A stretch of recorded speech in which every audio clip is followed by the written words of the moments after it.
Agora nós vamos falar um pouco sobre a angiotomografia de tórax para um protocolo para TEP. O que é TEP? TEP é a sigla que nós utilizamos para descrever o tromboembolismo pulmonar.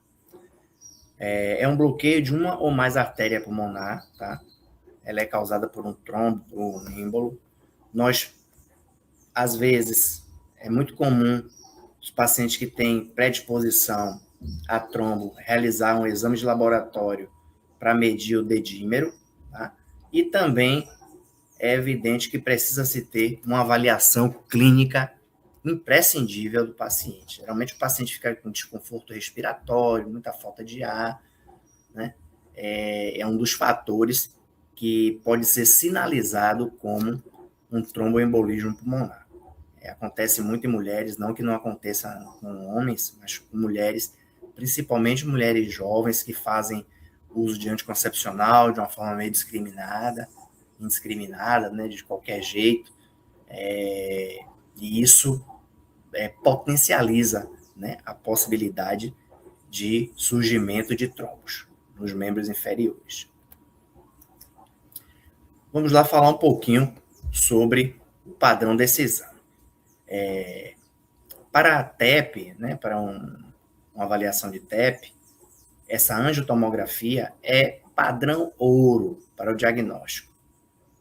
Orientar o paciente quanto à manobra respiratória é muito importante. Hoje, nós usamos alguns artifícios com relação à manobra respiratória para burlar alguns efeitos, para evitar-se, né, ter uma baixa qualidade nos exames. Então, a maioria dos serviços hoje usa uma apneia, né? Orienta o paciente a dado momento ele fazer uma apneia. Ele não precisa fazer uma inspiração forçada, né? Ele não necessariamente é viável. Ele faz apenas uma apneia e aí a gente vai ter uma qualidade de exame nesse fator bem correspondente. A diluição transitória do contraste. Essa diluição transitória do contraste, ela se dá geralmente quando o paciente ele faz uma inspiração muito forçada. Ou seja, como é que funciona essa diluição transitória? O paciente vai fazer uma inspiração, automaticamente vai entrar mais sangue nos ventrículos, né? E esse sangue vai ser misturado ao contraste, então vai como se fosse uma diluição desse meio de contraste, ok? Vamos ver aqui sobre a TC de tórax versus a angiotomografia. A angiotomografia para a TEP. Na TC de tórax, o objetivo é estudar mais os parênquimas pulmonares, né? E o mediastino. E na angiotomografia, o mais importante, ou seja, o objetivo é estudar os vasos que compõem o tórax, principalmente o tronco pulmonar, as artérias pulmonares direita e esquerda, e suas artérias segmentares e subsegmentares. Aqui vamos ter uma atenção especial para o protocolo desse exame, né?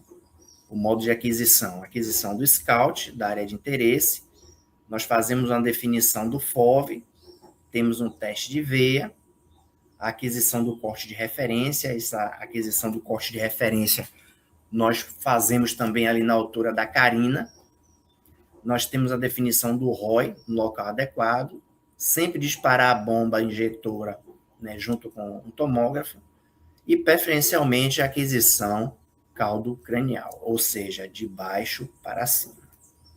Pode ser feito também de cima para baixo? Pode sim, mas se dá uma preferência que seja feito de baixo para cima.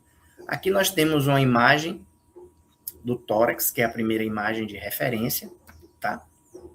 Nós precisamos escolher o local para nós monitorarmos o vaso para dar início à programação desse exame. Aí nós temos aqui umas perguntinhas, né? Tronco da artéria pulmonar, uma das artérias pulmonares, ventrículo direito, ou seja, a gente vai sempre monitorar o corte de referência vai ser na carina, tá? Vai ser sempre na carina.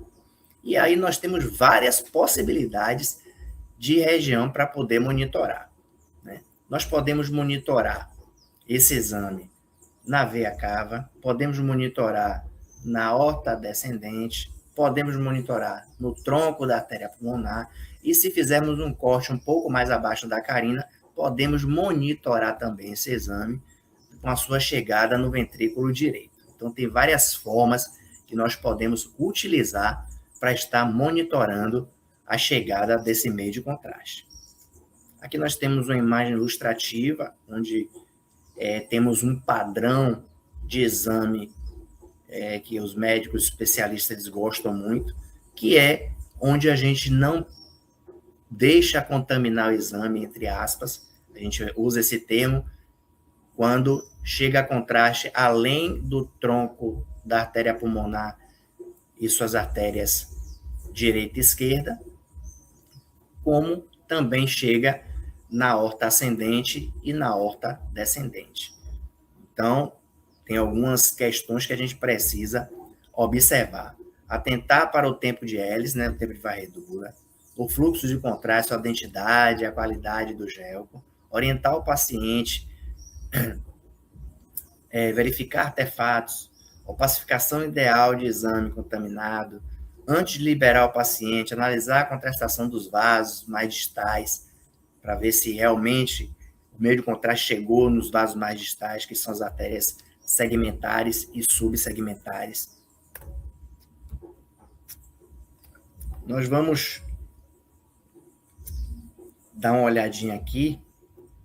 Deixa eu só retornar.